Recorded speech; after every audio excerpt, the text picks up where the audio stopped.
حیران ہو کر اس نئی پکار کو سن رہے تھے، لیکن یہ کلمات خواب میں دیکھنے والے صرف حضرت عبداللہ بن زید ہی نہیں تھے، بلکہ حضرت عمر فاروق نے بھی بالکل ایسا ہی خواب دیکھا تھا۔ جب انہوں نے یہ آواز سنی تو وہ سیدھا نبی کریم کی خدمت میں حاضر ہوئے اور عرض کیا، یا رسول اللہ، اس ذات کی قسم جس نے آپ کو حق کے ساتھ بھیجا ہے، میں نے بھی خواب میں بالکل یہی کلمات دیکھے ہیں جو بلال پکار رہے ہیں۔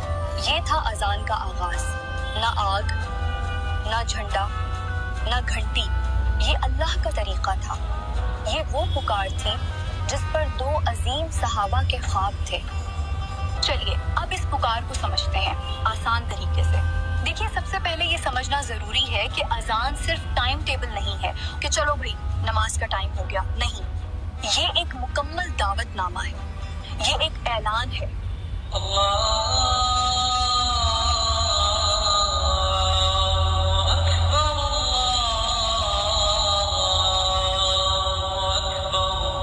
اذان کے شروع میں کہا جاتا ہے اللہ سب سے بڑا ہے، اور یہ 4 مرتبہ کیوں کہا جاتا ہے؟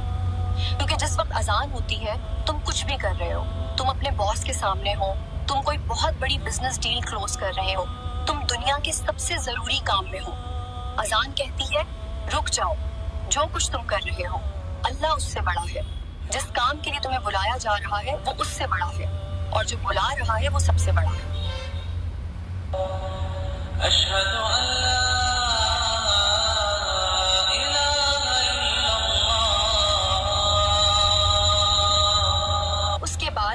اذان میں کہا جاتا ہے میں گواہی دیتا ہوں کہ اللہ کے سوا کوئی عبادت کے لائق نہیں۔ یہ صرف چند الفاظ نہیں ہیں، یہ اس مکہ اور مدینہ کے دور کا سب سے بڑا اور بنیادی پیغام تھا۔ یہ اعلان اس وقت کیا گیا جب خود کعبہ کے اندر 360 بت رکھے تھے اور لوگ ان کی پوجا کرتے تھے۔ اس ماحول میں یہ آواز بلند ہوئی جو اعلان کرتی تھی کہ یہ سب بت، یہ ساری طاقتیں فانی ہیں۔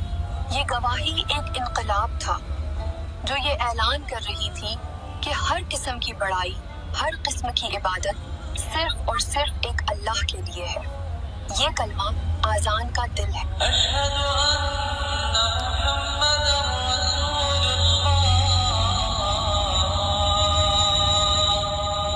لیکن ہم اس ایک اللہ کی عبادت کیسے کریں؟ ہمیں راستہ کون دکھائے گا؟ فوراً اگلا کلمہ آتا ہے، میں گواہی دیتا ہوں کہ محمد اللہ کے رسول ہیں۔ اگر پہلی گواہی منزل ہے تو یہ دوسری گواہی راستہ ہے۔ ہم اللہ کو مانتے ہیں، محمد کے